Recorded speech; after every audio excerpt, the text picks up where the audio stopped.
Hello, my name's Mandy Rigby and my company is Yes Good Dog, based in Solihull, West Midlands.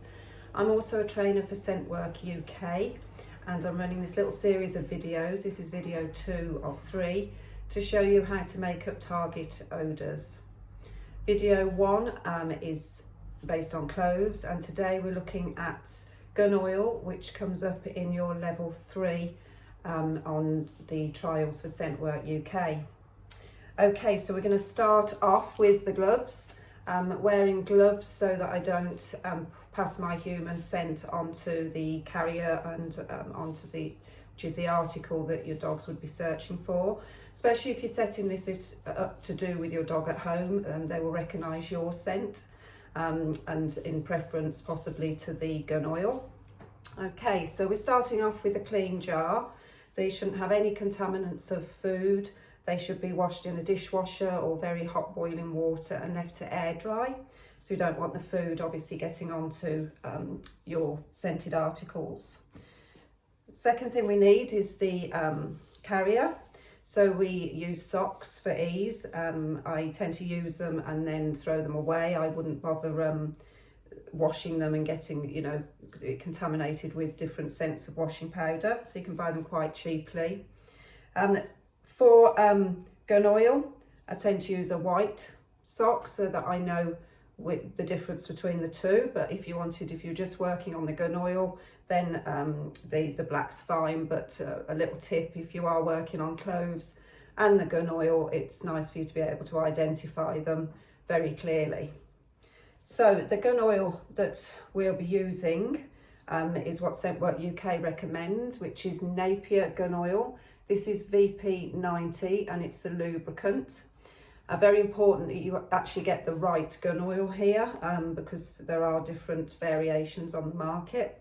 This was from Amazon and I think it was about $10.99. Big pot, you only use 1 drop, so it lasts a long time. Little tip here, remember to close down the lid. I did in fact leave my little lid up and it all baked away. The scent just went. Okay, so you've cut your little swatch, which has to be 3 centimetres by 3 centimetres, no bigger than that. And you're going to put 1 drop on. Now you have to be very careful with this, it comes out very, very quickly. So very carefully put on 1 drop. Don't be tempted to overdo it and ends up, coming out in 3 or 4 drops and you're thinking that's okay, because it actually makes it a lot stronger and your dog will be scenting the wrong sort of strength and will get to recognise the wrong strength and not a lower strength. So especially when you're learning, you need to be quite specific on keeping it as close as possible. So we get our jar, which is clean, and we place the swatch inside.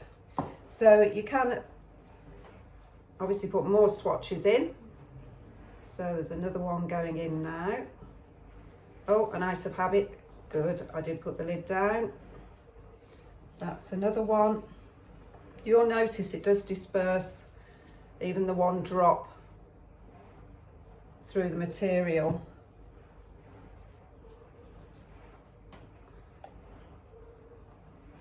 I'm going to make up a batch now because I'll be needing them for classes and my own practicing. Okay, so that, only half a drop came out there, so I gave a little bit more. I'm that careful with it. Okay, so I put 5 in there. You could go for 5 or 6 little swatches in there. Now, whereas with the cloves we put the lid on straight away, with these we don't. We want to make sure that this the odour, some of it sort of vapes away and fumes sort of go off it, and it's not too strong. So we're going to leave that for 2 hours before we put the lid back on. So I'm going to put that to one side. Okay, so I'm going to show you that gun oil just again so you can see what it is.